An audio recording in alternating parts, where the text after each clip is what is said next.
What's up, everybody? Welcome back to racingdudes.com. Welcome back to another one of our previews. Took a week off, but we are back now. We're gonna have a bunch of stuff really all week long, including previews of several of the big races coming up this weekend. Let's start with the Acorn Stakes coming up on Friday. This will be Friday, June 5th on the Saratoga card, race number 10 on a 14 race Friday. That's going to be nothing short of awesome here at Saratoga. I'll put the field up on the screen for you now. Like I said, field of just 5 here for race 10, the Acorn Stakes. We're going a mile and an eighth on the dirt. Of course, a grade 1 event for the 3-year-old fillies. I've heard a lot of people saying, oh, field of 5, terrible, all this stuff. If you're going to pick 5, this is a 5 you want, though.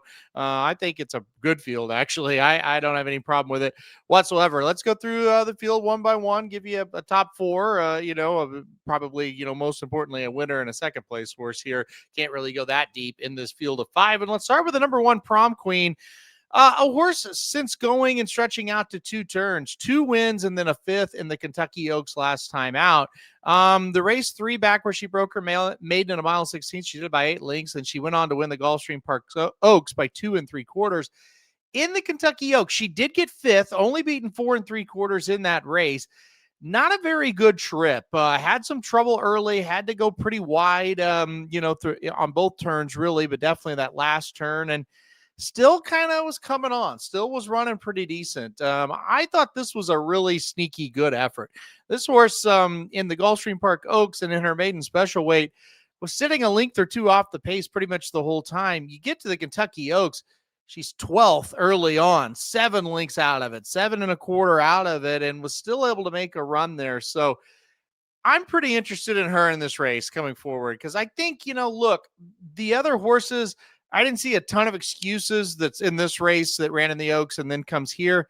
Didn't see a ton of excuses. Prom Queen, I think she has quite a few. So I'm interested in Prom Queen quite a bit. I think she's going to come back and run pretty well here. Like I said, that Kentucky Oaks, even though it was a 5th place effort, I thought it was a pretty good effort from her in that spot. All right, let's go to the number 2, Counting Stars. Counting Stars was my pick to win the Kentucky Oaks. And to be quite honest with you, like a lot of horses on that weekend for me, ran pretty well. Some of them won on that weekend and some of them did not. She was one that didn't, but a 3rd place effort, only beaten 2 1/4 in the Kentucky Oaks. I thought she was very good.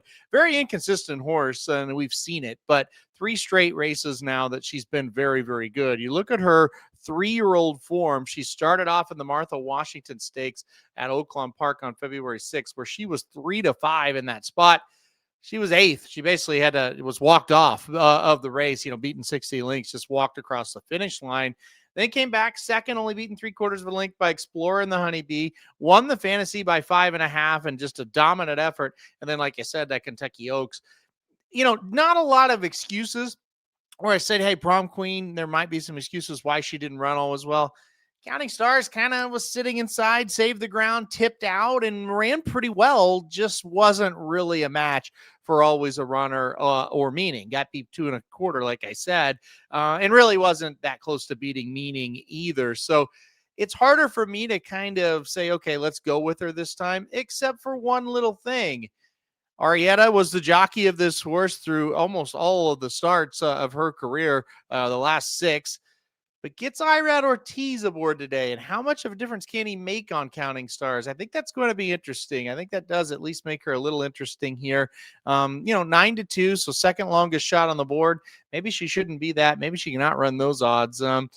Listen, like I said, not a lot of excuses last time out. Kind of saved ground, got the trip you kind of thought. Was tracking a little close to a hot pace, but still, you wanted to see a little bit more from her. Just couldn't quite get the job done there. The number 3 is Meaning, 2nd place effort last time out in the Kentucky Oaks. That was her first start away from Southern California. She earned that shot by winning, 2 stakes races at Santa Anita to kick off her season, including the Santa Anita Oaks, 2 races back by 2 lengths. Pretty impressive fashion. I think she's on the lead here. It's a field of 5. It's pretty short. There's not a whole lot of other speed. The horse just are outside. We're going to talk about just in a second. I think those are the 2. I think Meaning's kind of the real speed. Can she take him gate to wire? I think that's the big question. And maybe she can in this spot. If she's going to turn the tables, it's going to be something like that. We can maybe take this horse gate to wire instead of trying to come from a little bit out of it, like she did in the Kentucky Oaks. She was a couple lengths behind in the Kentucky Oaks pretty much the whole time. Took over, took the lead top of the stretch before getting ran down. But I like Meaning in this spot again. Like I said, should get a really, really nice trip in this spot as well. The number 4 is Maximum Offer. This is the only horse not coming out of that Kentucky Oaks. And the last time we saw this horse against Graded Stakes Company, it was in the Fairground Oaks, where she was beaten 15 3/4 lengths. That was 2 races back on March 21st. And that was kind of a throw it out type of effort. 3 races back was in the Martha Washington, got 4th, beating a length there. Didn't run all that well. Did run pretty well last time out in allowance at Churchill Downs. Won by a length and a quarter. So popped out of that Fairgrounds race and ran okay there. That was going 1 mile and a 16th. I think this is the horse they're going to have to run down. Maybe that's why McPeak is here. They kind of want to, take a shot at going gate to wire. I think she will eventually get caught. She's been caught in other races, obviously, as well.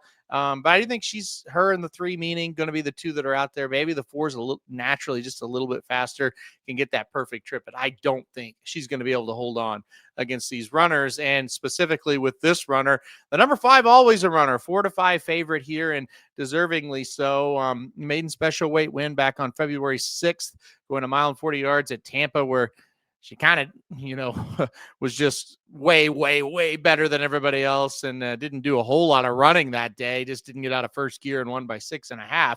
Came to the Gazelle in the next start, going 1 mile and an 1/8 in just her second start, and won by a length and a quarter, and was very, very impressive.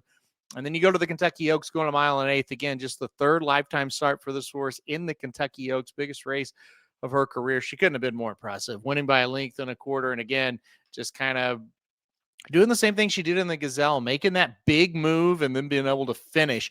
She's a horse that can make up a lot of ground really quick. And a lot of times when a horse will make up a ton of ground real quick, they'll kind of flatten out. This horse has not done that, has been able to kind of gallop on after that big move and put them away. So really, really impressive horse. You got to think she might get a little bit better off of that Kentucky Oaks. You had to think that was a nice experience for her, kind of going up against tougher horses, be able to get the job done. So she might be sitting on an even bigger race here. The only worry you have, it's a 5-horse field. She's going to drop out of it. And, you do kind of worry maybe she gets too far behind. Now, what I'll tell you, she was only 4 lengths off at the half-mile pole of the Kentucky Oaks. It was a pretty fast pace. They were going 46 and change, and she was sitting only 4 lengths behind that. So say they go 48. She may not be all that far behind. I don't think she's like a dead closer. I think she will kind of get herself in position here. So, if they kind of break and they kind of bunch up and it becomes a sprint for home, I think Always a Runner is very, very dangerous if she's only got to make up a couple of links in the stretch. All right.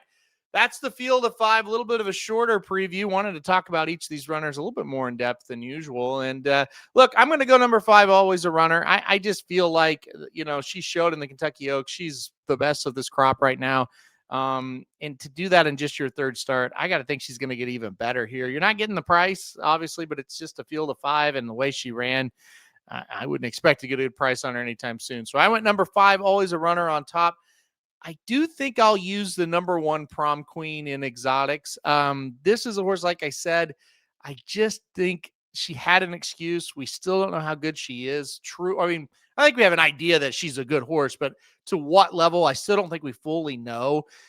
If I want to take a horse to try to beat Always a Runner, it would be Prom Queen over Counting Stars and Meaning. Because like I said, I don't think there was a big excuse for Counting Stars and Meaning. And Always a Runner was still able to beat them. But so I went 5 on top, 1 in second, 3 third, and the 2 in fourth. So 5, 1, 3, 2 for me in this year's running of the Acorn. All right, guys, that'll do it for this preview. Hit that like button if you like it. Subscribe if you really like it. Want to get alert anytime we do previews like this. And most importantly, stay tuned to the site. We'll have a ton of coverage on Belmont week.